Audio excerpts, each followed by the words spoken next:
You're tuned in to Career Currency with Kareem Perez, a podcast for people who are interested in unlocking their potential and increasing their professional value. Here's your host, Kareem Perez. Okay, welcome everyone to another episode of the Career Currency podcast. This podcast is for anyone who wants to unlock their potential and increase their professional value.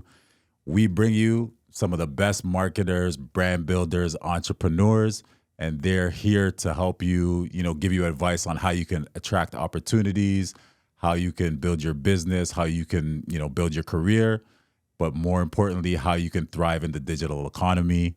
I'm your host, Kareem Perez. You know me, 10 years experience in the digital marketing space, helping agencies and businesses grow through digital marketing strategies. And today's guest, this one's been a long time in the making, a good friend of mine, great story, a strategic communications professional, and she's made a lot of significant impact in the field of PR, communications through executing successful strategies on a global scale. So we're talking worldwide here. She's a strategic communications professional, extensive background in brand management, marketing, PR, and has orchestrated successful campaigns and global events, which we'll talk about and we'll get into. And these events and these campaigns have engaged audiences worldwide, and she's been able to deliver impactful results. Her current role is Director of Corporate Communications at Canada Life. So we'll get into that a little bit. And she leverages her expertise to provide insights and strategic direction to the senior executive team. With her dynamic leadership and commitment to excellence, she plays a pivotal role in driving communication strategies, fostering employee engagement, and developing innovative communication solutions, enhancing brand reputation and stakeholder relations. She's also, in addition to that, she's the president of the largest chapter of the International Association of Business Communicators, and that's located right here in the T-Dot, Toronto, the 6. And she also, in her spare time, has a passion for holistic wellness, well-being as a certified yoga teacher, and, it's all about fostering balance in both the personal and professional life. So I'm very excited to welcome our amazing guest today, Chantelle Cabral. Welcome to the podcast, Chantelle. Thank you, Kareem, for having me here on Career Currency. It was almost surreal when you were doing that little introduction about me, and I kept thinking, is that me? Is that really me? That's you. And you have such a bright future ahead of you. Mm-hmm. I've seen a lot of your work over the last couple of years, and I'm looking forward to having this conversation and, looking back on it a year or two from now and seeing, where we're at. So let's get into it. Let's talk about, strategy and communications. How did you get into it? Did you, is it something you always wanted to do? Did you go to school formally? Or is it something that you just kind of stumbled into, you were lost and you just like, oh, this is what I'm going to try? Well, as you know, Kareem, I love meeting people. That's how we met. Yes. I just came to an event that the Tech Effect did, and that's how we connected. And I realized that is a positive trait in me. I love to connect with people. I started building on that, and I did a formal course in event management and event planning because I loved to do things for people, create events. I started off small, of course, doing a lot of theater-based events, and then I moved on to larger projects. And this ranged from smaller corporate events to as big as the launch of Formula One racetracks in India, having Lady Gaga down for the first time. Okay. So my experience in event management really ranged quite a bit. But over time, I realized as I moved ahead in my career, I learned a lot along the way. So be it a course through LinkedIn Learning, or accelerating my career through, learning more about indigenous communications and just things along the way that moved my career forward. That's amazing. So, yeah, so you said like global events, working for F1, Lady Gaga. Can you expand on that a little bit? Like, what are some of the other events that you did, and even maybe talk about like what the communication is like when you're dealing with artists and venues and all the things that come with like larger scale events? Wow, that takes me back so many years. It is a very fascinating world. I know on the outside it looks glamorous and everyone thinks, oh my God, you're from the entertainment industry. It might be a whirlwind, but it is chaos sometimes behind the scenes. Having to manage people, expectations, the event. We all know how things do not always flow smoothly. And sometimes that can be a challenge. So I learned how to tackle those challenges through the different events that I did. I love to travel. And so I decided, well, if I love to travel and I like to do events, how can I mix the two together and see what comes of it? And that led me to set up my own company way back in 2012. And what I did was I took artists from India across the globe, and I got global artists to India, be it fashion, design, music, art, culture. It was a mix of different events. And that really sparked that passion in me to get things more organized, do events, go that extra mile to create an event that was successful at the end. And the joy that I received when everyone else is happy and says, wow, that was great, or takes back some experience from that event or a memorable moment, is what made me smile. So I did more of what made me smile. Yeah. And over the course of many years, I connected with people across the world and I traveled, taking my career to different places, moving around, dabbing a little bit with PR, media, corporate communications as well, a lot of brand management. And I even managed a Bollywood actor for about 7.5 years back in India. Can we get a name? Arjun Rampal, if anyone knows of him. It was a really interesting time in my life where I could manage, contract negotiations or PR pitches or a marketing strategy for an upcoming brand campaign. And it gave me a glimpse into what I really wanted to do in comms and PR and marketing. Amazing. Okay, cool. So then you say you love to travel, right? So then now you're here in Canada, Toronto. So talk about that. What was that transition like? Was it easy to get up and go? Maybe start with that, and then just talk about what are some of the challenges you faced when you got here at first as well. It was certainly not a piece of cake as I expected it to be. It's different when you travel places for an event or two, and it's different when you think about relocating, packing your life. It's like when you go on vacation, it's like, oh, I could live here, but then actually doing it is different. Yeah.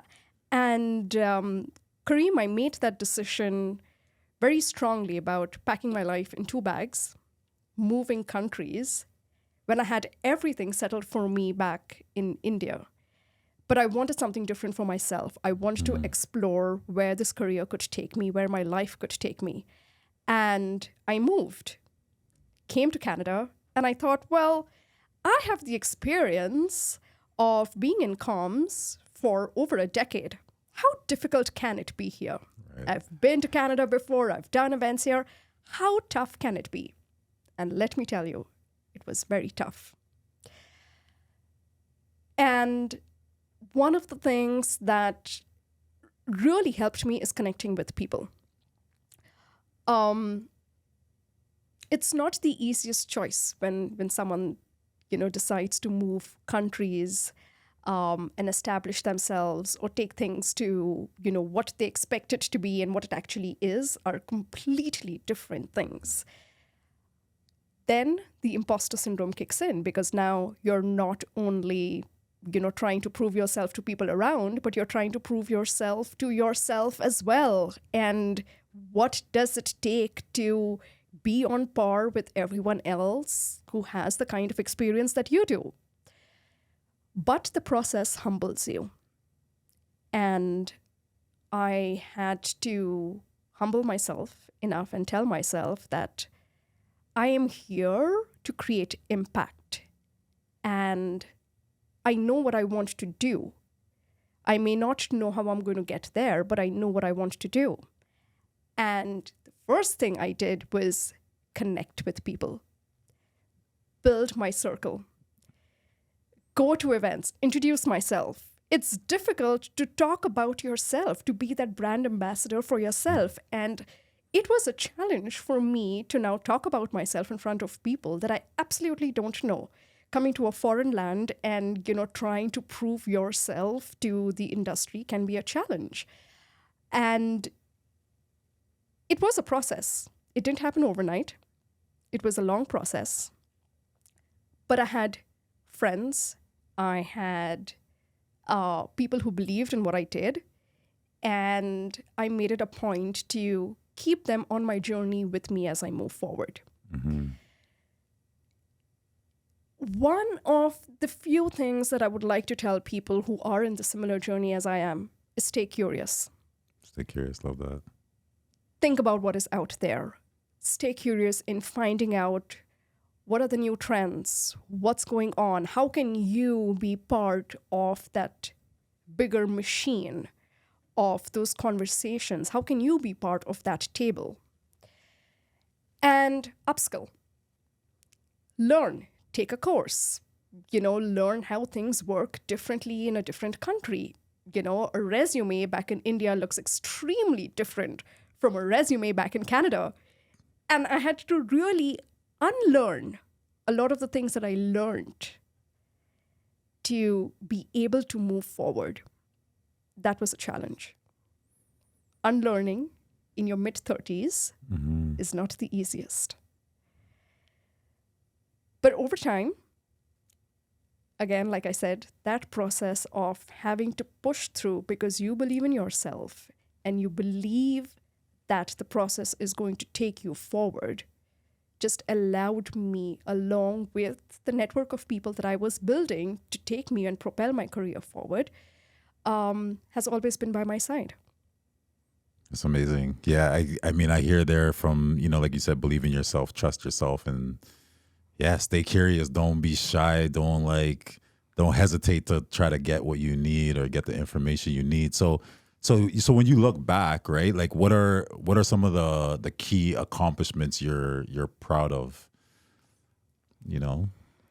I would say moving countries and coming here and setting up is one of the biggest accomplishments I would consider in my life. Mm-hmm.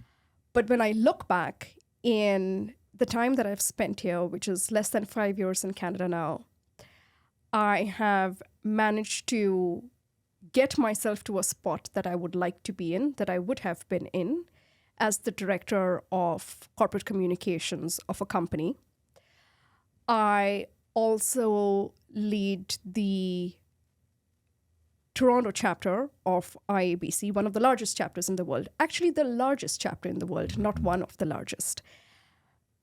And when I look at myself as a woman of color, a newcomer into the country, I feel proud that I could accomplish these few things in my career. And I will go that extra mile to support anyone else in their journey who is looking forward to stepping up and seeing what it is like in their career. That's amazing. And I love the way you talked about creating impact as the foundation for what you do. So let's talk about the IABC. How did you get into it? How'd you find out about it? Like, did you just come in and just like take the presidency just right off the bat, or? Oh, that was a process. When I came to Canada, and this was just before, things went crazy with COVID, I did a bridging program, which was how I got to learn a little bit more of the Canadian landscape here. One of the professors in the bridging program spoke about the different associations and communities that you can be part of that can support you in your career. And IBC was one of them, CPRS, AMA. And I thought, let me look into it. I looked into it. I really liked how open and welcoming IBC was. And I thought, well, there's no harm in trying to become a member and seeing where this takes me. And so off I signed on, became a member of IBC Toronto. And what do I do with this membership now? I decided to throw my hat into the ring and volunteer. Became the director of Ovation Awards, one of our programs that celebrates excellence in communication. And it was a wild journey because COVID had just hit. I was still trying to look out for a job that was going to complement what I'd like to do in life. It felt like this was the right track that I was going on. And it was an amazing event, even though it was virtual and hybrid, and I met people for the first time. And those memories come flooding back of, how we had to have different mics for each person that had to be sanitized so many times and keep your distance. And there were only 5 people in a massive venue with just production crew because it was a virtual event. Mm-hmm. And that experience just made me think that I think I want more of this. I don't know where this is going to lead me, but I think I want more of this. I want to be able to do more for the community because I like it. Again, going back to, it put a smile on my face. And before you know it, I was the VP of that portfolio. Stayed on a year later on the board of directors, became the executive vice president of the chapter. And then, now I am the president of the chapter. And I have to tell you, Kareem, I have an amazing board of directors. The one thing that I was keen on working as soon as I got into the role was have a diverse board. Seniority, race, color, creed didn't really matter. I have a really diverse board with people across different industries who work in communications, who support that need to build and allow communications to grow each day, and so that we are not stagnant. Things have changed from what it used to be pre-pandemic to during the pandemic to what it is like now. Post-pandemic, are we allowed to say that even? I don't know. I mean, pandemic's done, Yes. Yeah. And that just got me connected with that community of communicators. I did my certification in strategic communication management professionals, and again, got more involved into being part of the community. I judge the Ovation Awards as well. I mentor through IABC and continuing to give back in different ways that I can to a cause that I believe in just accelerating communications further. Amazing. That's just amazing work. So yeah, let's dive into a little bit of like communications, how things, like you mentioned, things are changing so fast. And, for me, being in marketing and tech, communications is the foundation of really everything, essentially, right? So when it comes to like technology, accessibility, just like the whole digital landscape, How has communications just evolved, and what are some of the things that you've seen? Wow, communications has really evolved. There was a time we were talking about how traditional media is now phasing off and we are going into the more digital space of things. Right. And then fast forward, we were suddenly talking on Zoom. Well, we all had access to it. We all had, video access on our phones. We never used it for interviews and things like that. But now we're moving forward doing interviews on Zoom, connecting on social media. And we have seen that move really fast in the past few years. COVID has certainly been not only a catalyst, but also accelerated that move forward. But then we're also seeing a new change in this dynamic of AI coming into the picture. And that could mean a lot of things because we haven't really fully explored what that means for communicators, for communications, for, just what is the expanse of it to support PR and communications in using this wonderful app that we have, or this wonderful tool that is progressing forward, but also ensuring that we use it ethically. Right. And we use it in the right space, and that we use it in a way that reflects our voices.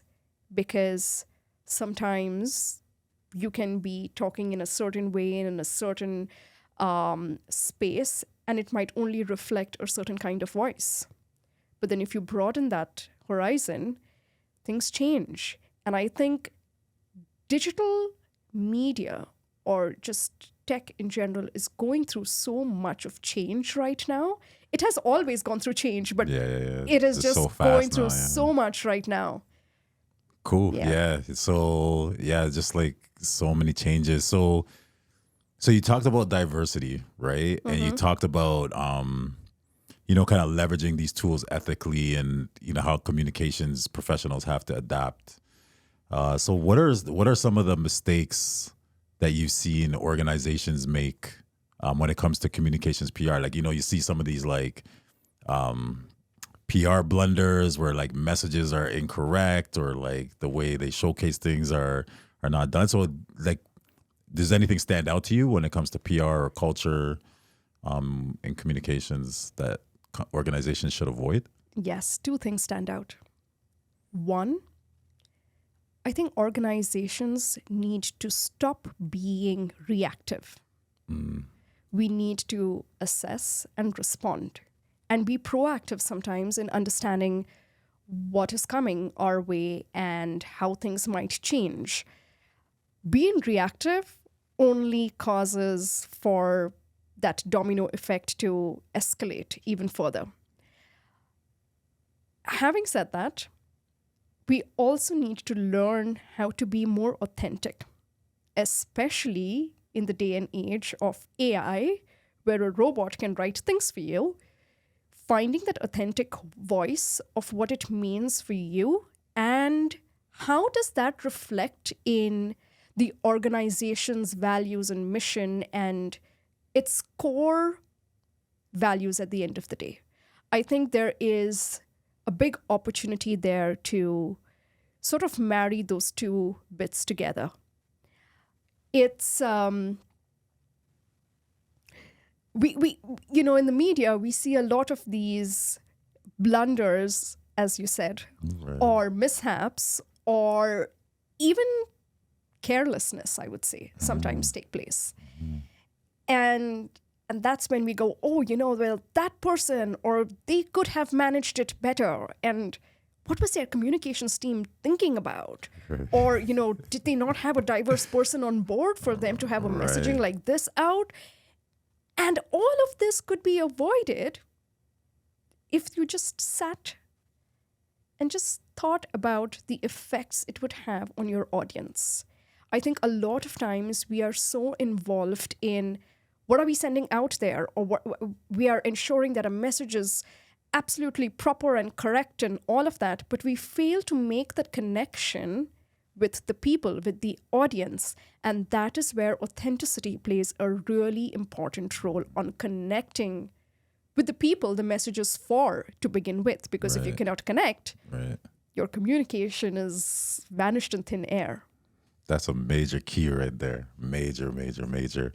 Okay, so let's talk about, like, I want to know your thoughts around like the future of communications, right? So you have these tools. So do you see like the tools taking over? Like, how do you see the future of communications keeping up with like innovation and tech and digital? Where do you see it going? Like, what are some of the trends you see? I think there is a big opportunity to learn how to adapt. You know, when we moved from Wikipedia books to Google, it was a big change that people had to go through. You know, how can you have everything on the internet, this one big source that has everything? Like, oh my God, are you not going to study anymore? Are you not going to read books anymore? What is this thing? It took a lot of time for people to understand what the internet was, and what it is, and what it can do, and its capacity. And again, you can use it in a way that's going to complement your work. Like, for example, today, if you're creating a PowerPoint presentation and you need an image, you're not going to sit and paint it. You're going to go on the internet and find one.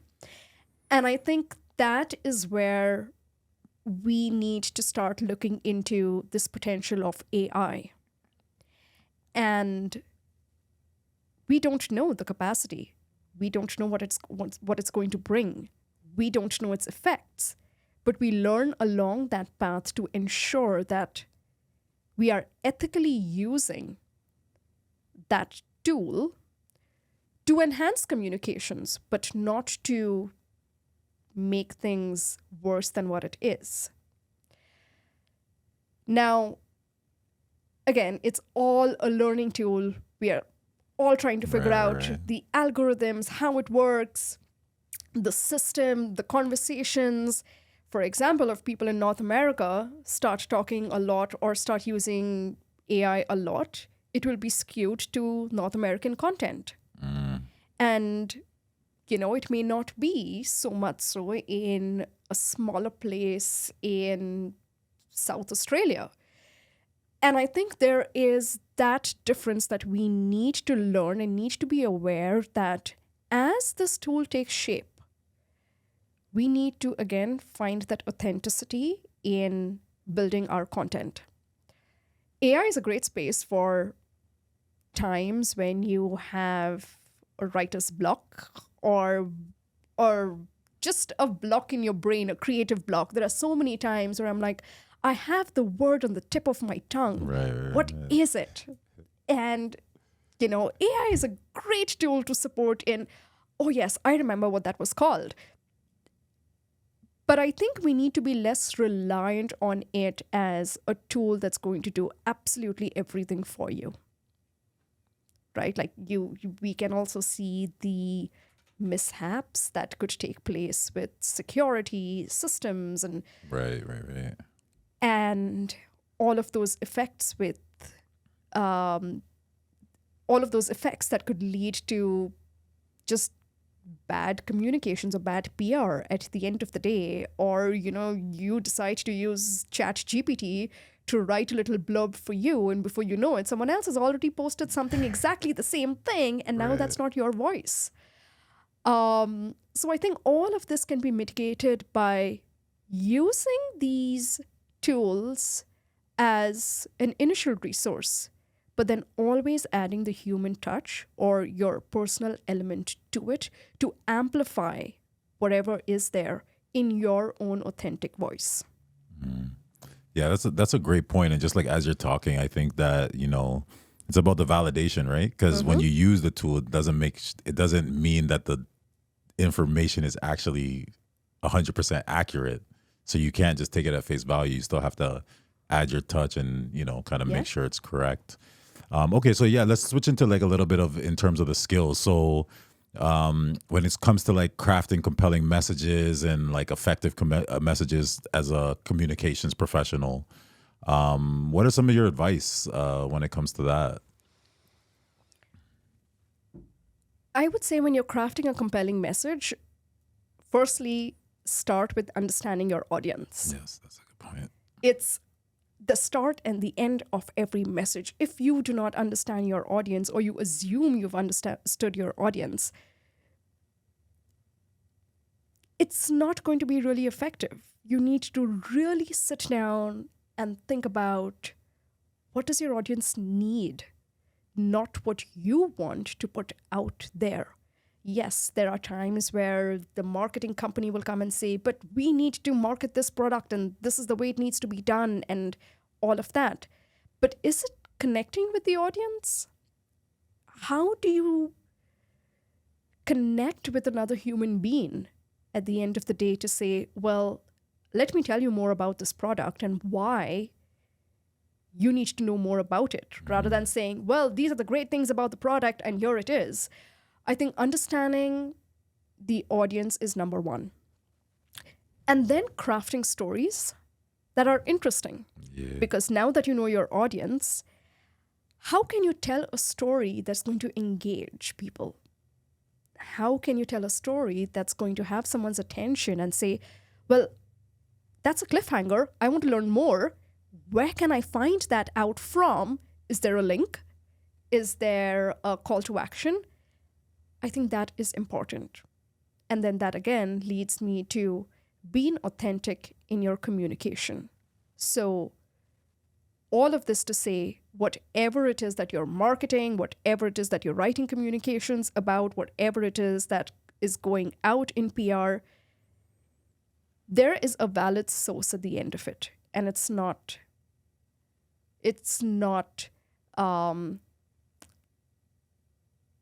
something that is inauthentic. It is not something that is just made up out of thin air. You have facts to validate what you're saying. And I think all of this comes down to ethics, business ethics as a communicator, business ethics as a person in PR, because you are the voice at the end of the day. Mm-hmm. You are the one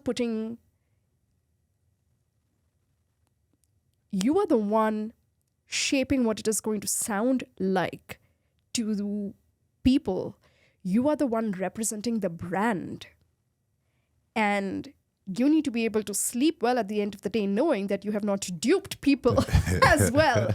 So I think tying it all into understanding your audience, crafting great messages, and being authentic in your response, and then ending it with going back to see, did it really connect with people? Did you create impact? How can you measure that impact that you have created? If it didn't work, why didn't it work? Maybe it worked 10 years ago. Maybe something has changed right now and it's not going to work. So I think measuring impact is so important in what we do, or measuring how we can create really great work and continue to do great work, because no one's listening to you if you're not creating impact. No one's listening to you if there are no measurable outcomes from all the work that you're doing, because then it's just going to deaf ears. Or then you're just wasting energy on something that's not going to work.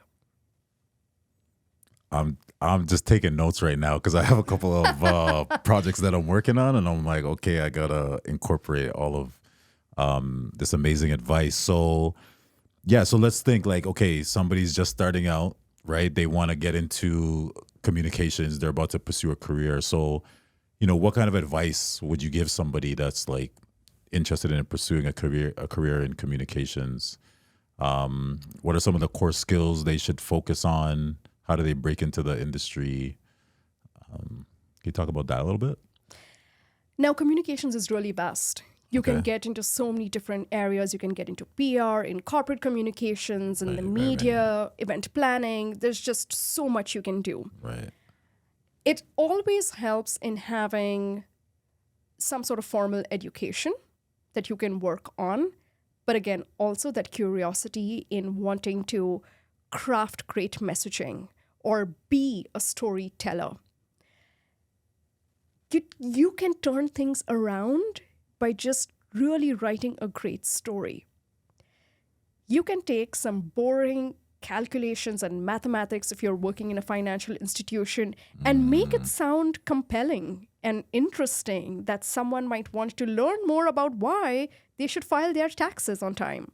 So just an example of how stories can have their own spin. Also, it's really great to start off your career on a strong note of being part of a community. A small community, a large community, it doesn't matter, but be part of a community that you can learn from. You learn industry trends. You learn how to navigate different situations. You learn from people around you. You learn by volunteering, by being a mentee, by being a mentor, no matter which level in your career you are. I would say if you take an active part in all of these different areas, or even some of them, it will certainly move you in the right direction. I know a lot of people tell me, but well, I'm an introvert. I don't really like to go and meet people, and networking is not my best suit. Can I do something else? Is it okay? Yes, you can. You don't have to always meet people. Connect with them maybe on LinkedIn. Write a story, tag someone in it. There are so many different ways and opportunities where you can build that community in a slow manner, but always have that curiosity to learn. Okay, well, someone has recently posted on using AI in communications. I'm interested in how I can use that in my space. Learn more, write more. You are already building your community that way by connecting with people, even if it's virtually. And then I would say participate in events. Attend a couple. You will learn more about, what's happening out there, the great work that some people are doing. You don't have to go and meet every person who goes up on stage to do great work, but you might meet someone who is also, like you, keen to learn about the industry, and you can share ideas with them that worked well for you. For someone starting out, I would also suggest getting a mentor. Okay. And I know we're going to talk about this a little later. My favorite topic. Yes. But having someone guide you aside from your traditional courses that you take is always great, because they give you that firsthand experience of what it is going to be like for you on field, on ground, working or getting a job or having that career that you envision. Do you have a mentor? Yes, I do. More than one? Yes. Formal or informal? One formal, one informal. Okay. So I always believe in having 3 people to move your career forward. A mentor, and you can have as many mentors as you want. A coach. And if you are within a company for a while, a sponsor. Mm-hmm. And these 3 people essentially are your board of directors who can take you forward in your career. Love that. And what does a communication look like? Because I find that with mentorship, there's like this resistance around, I don't want to bother the person. I don't want to ask them too much. So what is that kind of, how can you make the most out of the relationship in terms of getting the most out of it, but also being respectful of the time and space that you're taking? I think it starts with, 1, connecting with the person who is your mentor. Whoever that person is, if they are not within the same field or within the same community or are of a different vision, they're not the perfect mentors for you. So I think identifying the right kind of person to be the right mentor for you is really important. Secondly, there needs to be some sort of a formal, informal agenda of meeting times, a structure of what you can connect on, why is it important, and for a good mentor, they should be able to have access to their mentee, but also for their mentee to have access to the mentor at all times. Okay. Say there's an event a mentor is attending, you can take a +1, take your mentee with you. They learn. You can introduce them to people from the industry. You've just, made a great connection. As a mentee, this is beneficial to you. As a mentee, if you're working on a project that needs some supervision, yes, bother your mentor.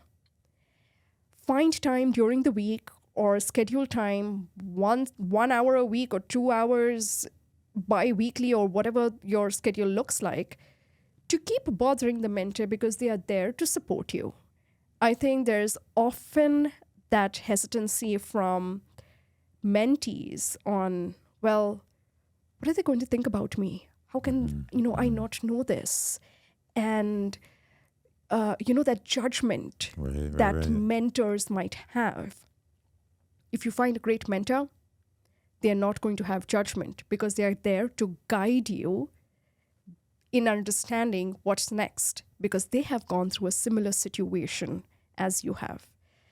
They will tell you about their experiences in navigating such situations because they have also had, at some point, a mentor and they have been a mentee and they have the same experiences. And having that relationship with your mentor or your mentee is so important because you get to build on that. You get to learn from their mistakes. Even the mentor gets to learn from the mentee as we move forward with this digital age and things happening on TikTok and AI. And you'll be surprised how much I learn from my mentees. I learn a lot. And there are often times when I'm like, come again? What did you just say? Can you explain that a little bit more? Yeah. And that's when I learn as well. So I think it's a give and take relationship. It's not just, I am gaining from my mentor and that's all that's happening here. It's a give and take, and both the mentor and the mentee need to decide on that. Yeah, so many good points there. And then what do you think in terms of maintaining the relationship or ending it, right? Because sometimes it's like it goes on, but you kind of outgrow the needs sometimes, or, you kind of need that formal end point. So do you have any advice or suggestions there with your experience? That's a really good point because, yes, I did have a mentor back in India, but the landscape of things changed for me when I moved to Canada. Right. I still continue to connect with my mentor there, but I knew that it was time for me to get someone here within this landscape who can guide me. And so I think it is an easy flow of, as you grow in your career, you will learn how to make that decision of, not just breaking off contact entirely and saying, I'm never going to be in touch with you, but accepting that relationship, continuing to be connected with them, but getting a stronger mentor who is going to see your career forward to the next step. Yeah. No, that's great. Okay, so I want to switch a little bit over to diversity. Mm-hmm. So you mentioned, being a woman of color, being a newcomer. How does diversity, or maybe the lack of diversity in certain situations, impact the representation of different communities, especially when it comes to, media and communications? What's in the books, what's on TV, what's in these messages. So yeah, let's talk about diversity a little bit. Kareem, I'm so glad you brought that up, because IDEA is what I'm going to call it. Inclusion, diversity, equity, and accessibility is so important to each of us. No matter what we do, no matter who we are, it is a strong part of our being. There are times we take it for granted, and there are times we ignore it, and there are times where we overemphasize it. And the trick is to finding that balance. With communications, PR, corporate comms, I think that having that strong voice at the table is always important. And that does not necessarily mean every colored woman or every colored person is the diversity voice at the table. But having diverse voices is important. Now, by saying every diverse person not necessarily is that diversity voice, is because there is a lot of weight suddenly on me to be this extremely perfect person who knows the exact thing or the right thing to say to represent all of everyone who looks like me. But I could be wrong in so many ways. However, if someone has written an article or has written a communications and wants that diversity angle to it, or thinks that it's lacking something, getting a diverse voice on the table is important. It is important in so many ways and in so many things that we do that we take for granted with the way we talk. As things evolve, as society evolves, the things we have said back years and years ago and the things we can say today and can't say today has changed. There is more respect. There is more consideration for someone sitting across the table. There is more visibility in communications. And again, it all ties down to that authentic voice.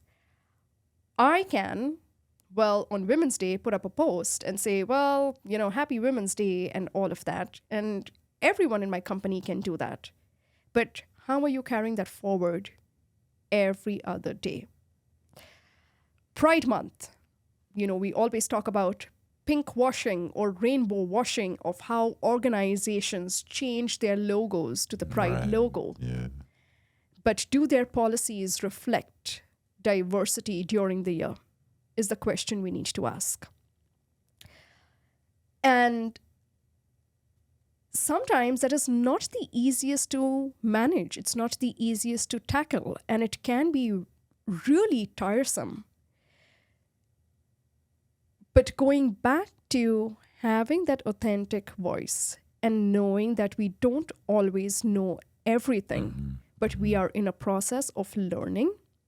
And if you make a mistake, yes, I've made a mistake. I accept it. I am corrected. I will not make that mistake moving forward. Sometimes we just, look at it and say, the mistake was made, sorry. And then we move on, and 1 year down the line, same month comes back again, and we do the same thing again, and we say, this is what we did last year. It worked. So we're doing this again this year. It comes back to measuring impact, measuring the voices that are being affected, understanding your audience a lot more, understanding them better. There are just so many layers with DEI when we talk about inclusion and diversity, and there's this, it feels like a big burden that we have to now carry because, God forbid, you say the wrong thing. Mm-hmm. Yeah. You're going to get the DEI police on you. But we need to stop and learn. We need to look at policies We need to look at DEI playbooks. We need to take courses and expand our knowledge in why it's needed. And then use those learnings to improve communication, to reach people on a broader scale than you would have. Indigenous communication, for example, is something that, we tend to not highlight as much because we don't know what is right. We don't know if we are doing the right things. We don't know if, I respect the Indigenous, but I don't know what it means to look at a communications and go, is this from a diverse angle? Am I being inclusive in my language? Am I being authentic in my voice? And it all comes down to respect.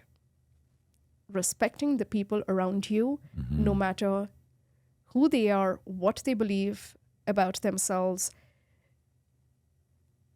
no matter who the person is, which can be tough because it's also a lot of self-learning. Yeah.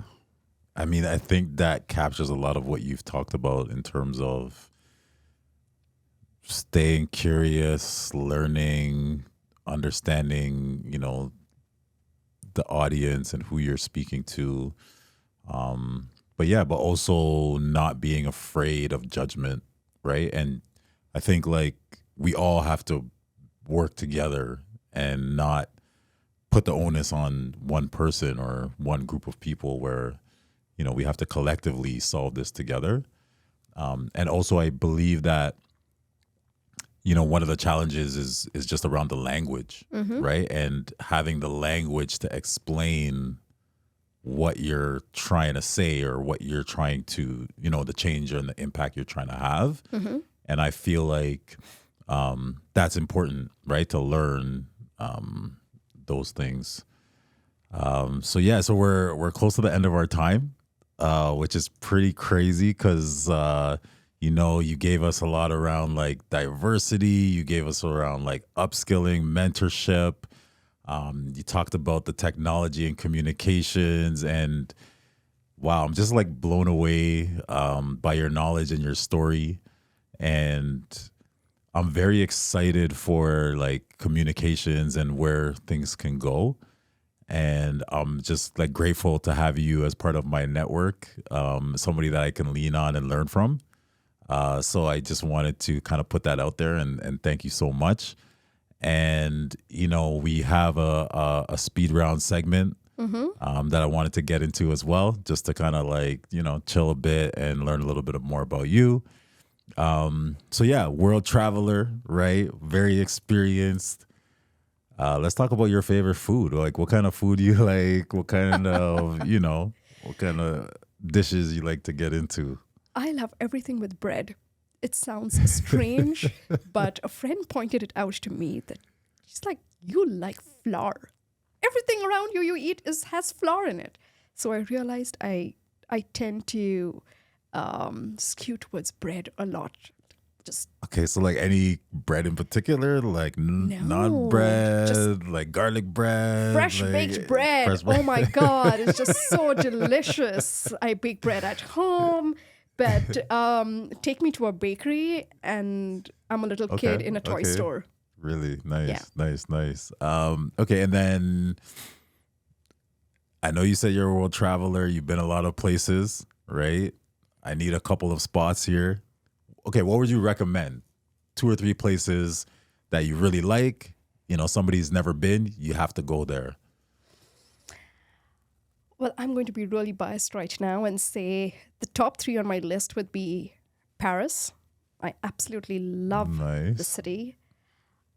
If you haven't been to India and you're thinking about a cultural experience, that's a great place to go to as well. There are so many different cities in India to travel. And Mauritius for the beaches. Where is that? Mauritius is a small island in the Indian Ocean, I believe. Okay. It's a small little island, gorgeous seas. Possibly the first island I ever visited outside India.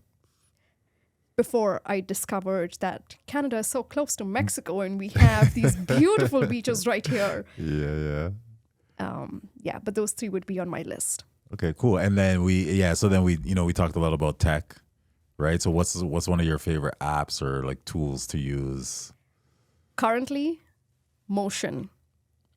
It is a really great app that helps me schedule my really long days, and I can plan what I want to do during the day. I can plan my meetings better, and it just sort of slots in all of my to-dos so well. So for someone who likes things organized, Motion really works for me. Okay, cool. And then favorite book or podcast? I have a few. Well, certainly this podcast, Career Currency. Gotta listen to it. Another podcast that is really worth listening to is this one that a dear friend of mine it's his podcast, Chris Lee. Okay. And it's called, and I'm going to look at this because I keep forgetting the name. It's such a long name. It's called, Why Does It Feel So Wrong to Be Human at Work? Okay, I like that. Like literally, why does it feel so wrong to be human at work? Because it really highlights a lot of the challenges you face at work and how can you tackle them. So be it, a raise that you are up for, but well, we are going through a recession right now. How does that work? Or a few things like challenges within your workspace, not necessarily in just communications, but like how can you deal with people around you? Those are a couple of podcasts that I really like to listen to. Yes. So one book that I'm reading right now is Mastery, which is really great because it talks about experiences. Phenomenal book. And the second one I want to recommend is also written by a colleague and dear friend, and it's called Building a Culture of Inclusivity. Nice. And it really highlights what we can do as people, as individuals, as communicators, as just human beings to ensure that you are mindful and you are inclusive in your speech, in your actions, in your words, in your thoughts, and just sort of have that trend for yourself. Wow. Okay. I got to check those out. You really, really sold those. Those sounds really good. Okay. And then last question, word of advice. Word of advice that has really worked well for me is stay curious. Stay curious. I will always say stay curious because the need to learn comes from within. The more you are keen to learn, the more you would want to create impact. The more you will see yourself in positions of creating impact. And another word of advice tying to that is never discount your humble beginnings. We all come from various backgrounds. We have humble beginnings. We have started small. We have all started small. You got to start somewhere. Right. But that makes you who you are today. And that has brought you where you are in your career at this point in time. So don't discount that. Be proud of who you were then, and take that with you as you make decisions in your journey to move forward. Wow. Okay, y'all. There you have it. Chantelle Cabral, diversity and inclusion. transitioning to a new country, how to overcome challenges and find your purpose, find your work, how to build a community, how to get a part of a community, how to embrace technology when it comes to communications and really speak to your audience. And just one of the things I love the most is how to make it sound great, how to turn simple topics or maybe mundane topics into compelling stories and storytelling. So she gave you all the keys today. I'm so grateful for this conversation, and I have a lot of notes and ideas that I'm going to take and use. Thank you so much, Chantelle, for coming through. I definitely know there will be a part 2, and I hope you'll join us again. But thank you so much again. Make sure you take this information, apply it to your career, apply it to your business.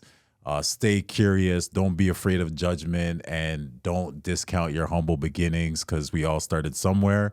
And when you look back, you're going to be proud of how far you've come. I'm Kareem Perez. I'm signing off another episode of Career Currency. So stay blessed, and I'll see you soon. You're tuned in to Career Currency with Kareem Perez, a podcast for people who are interested in unlocking their potential and increasing their professional value. Here's your host, Kareem Perez.